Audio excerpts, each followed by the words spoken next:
In my many years on the internet, I've seen crazy meltdowns, I've seen careers being destroyed, but nothing compares to this Maddox lawsuit situation. And yes, this is not my first video on the matter, but some crazier things have happened since my first video, and I just have to address these things here. If you're new to all of this, I'm going to try to make sense of it for you. So this lawsuit involves primarily two people. George Uzunian, aka Maddox, one of the very first internet satirists. His website has existed since, I want to say, 1997. It was around that time when I first read his work, and I was actually a big fan of the guy. Hell, I bought, like I showed in the first video, I bought his book when it first came out, and mind you, this is when I had first immigrated to Canada. Money was very hard to come by, so this should show you how much I cared about the guy's work, how important that was to me. Maddox is suing Dick Masterson, another internet satirist, and they had a podcast together, The Biggest Problem in the Universe, which was circa 2015, one of my favorite podcasts. At the time, I was doing my EMT practicum, which meant I had to travel 4 hours there and 4 hours back, and I was going through a lot of depression too, so their podcast, which would come out every Tuesday, was really, without exaggeration, the highlight of my week. I would save the podcast to listen to it on my drive up there because it would make me a little less depressed. So the podcast was unfortunately short-lived because at around episode 107, I want to say, the podcast just kind of abruptly ended with Maddox thanking everyone, very clearly going out of his way to thank everyone who had contributed to the show, with the exception of Dick, his co-host. It was a little weird. We would later find out that what killed the podcast was a combination of increasing creative differences, and now that I'm re-listening to the show, they're actually really easy to spot, and most importantly, the fact that Maddox found out that Dick was dating his ex-girlfriend from 3 years previous. So I don't know why he cared that much, but that's what happened. And again, remember I said that in the final episode of The Biggest Problem in the Universe, Maddox thanked literally everybody who did any work whatsoever on the show, but he didn't mention Dick at all. And it's funny because I imagine at the time he thought he was being really sly.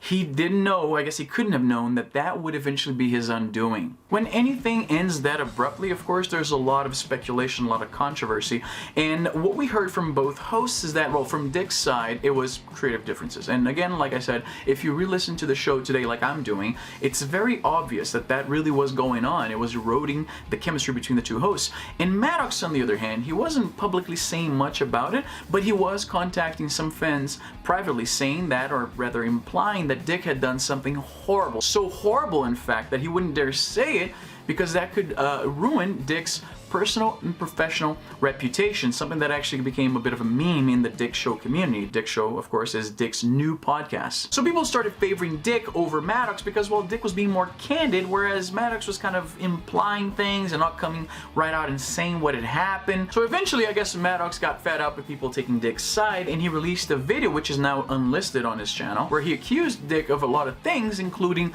being a rape apologist, which is a pretty serious accusation to throw at someone, and even withholding financial information, which was crazy misleading. What he was asking of Dick was something called a W-9 form, which is a request for taxpayer identification number and certification. A W-9 is basically a business saying, hey, do you want me to pay you? I need to know your social insurance number. Give me your social insurance number. A piece of information that Dick, I assume at this point, realizing he's dealing with a crazy person, didn't feel compelled to give out. So that's basically the situation. These two guys had a podcast, there was a falling out, and then at the end, one side is making fun of the other, and one side is implying that the other did something terrible, that they won't actually say what it was. So that's it. So Maddox eventually got tired of being made fun of. Very ironic, considering this is a guy who used to make fun of pretty much everything and would welcome hate mail and make fun of it back. So yeah, he decided to sue not only Dick Masterson, but also Patreon, Asterios Kokkinos, a New York-based comedian that was a guest host on their old show, and even Asterios' employer. And this is where things get dicey. What he was claiming is that Asterios was threatening to continue to make fun of him, which Maddox described in the lawsuit as harassment. Again, very weird coming from Maddox. In the lawsuit, he said that Asterios threatened to continue to make fun of / harass Maddox unless Maddox apologizes for, and I quote, something he didn't even do. This part is very important. He was referring to Asterios accusing that Maddox had posed as a reporter to try to get him fired, as seen on this tweet by Asterios, and not only this tweet, but also a post that Asterios did on the Dick Show subreddit. This was quoted on the lawsuit. I'm gonna read it to you. Maddox could, of course, also apologize. People at Madcast Media have contacted one of my employers 3 different times now, trying to get me in trouble for my affiliation with the comedy show. He can apologize for that. And the lawsuit goes on and says, Defendant Kokonos also indicated in his Reddit post that if the plaintiff did not apologize to him, that he would exert ruthless revenge upon him. Ruthless revenge. We're talking about jokes. Let's just keep this in perspective. Ruthless revenge upon him, even referring to plaintiff directly. Am I making this clear? Basically what Maddox is saying is, look, Asterios is saying that I called his employer to get him fired. I didn't do that. For something plaintiff didn't even do. This is something that was in Maddox's initial claim, which was submitted to the court under oath. You know what this means, right? This means that Maddox submitted to the court a document that is a lie. He's saying to the court, Asterios is accusing me of something I didn't do. He's gonna keep making fun of me unless I apologize for something I didn't do. I swear, under oath, I didn't do what he's accusing me of doing. I didn't call his work, pretending to be a reporter to try to get him fired. Now here's the problem. Either Maddox or his lawyer, or perhaps both, have a really poor memory, because Maddox would eventually admit in a legal document submitted before the court.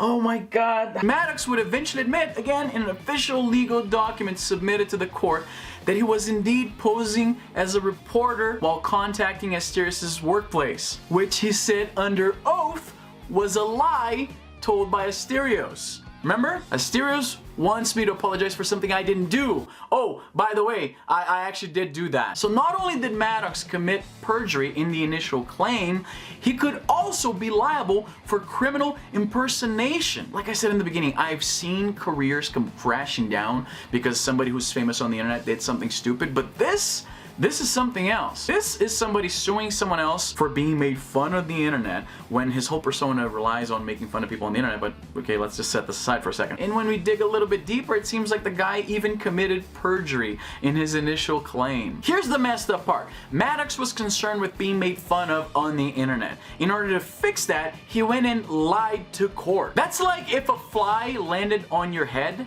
and then your way to get the fly away is shooting at your own temple. I have no idea what happened to this guy. Like, he used to be a really funny, apparently smart guy back in the late 90s, early 2000s. Like I said, I bought his book. Even my own writing was very much influenced by Maddox's style. And I can't understand how the guy could have gone from that to the way he's behaving right now. So this is the situation. I hope this makes sense to you. It's been a hell of a ride, and I'm very curious about what's gonna happen next, because this has been, all of these facts that I'm telling you, this has been brought up to the judge's attention now. So Maddox could be in serious legal trouble now. Holy crap, all because he didn't want to be made fun of on the internet. Damn. Anyway, that's all the time I have for today. I hope you enjoyed this video. If you're new here, consider subscribing, drop a like, leave a comment. I read everyone's comment. I can't respond to everybody sometimes, but I do appreciate and I read everything you guys say to me. I'll see you guys next time.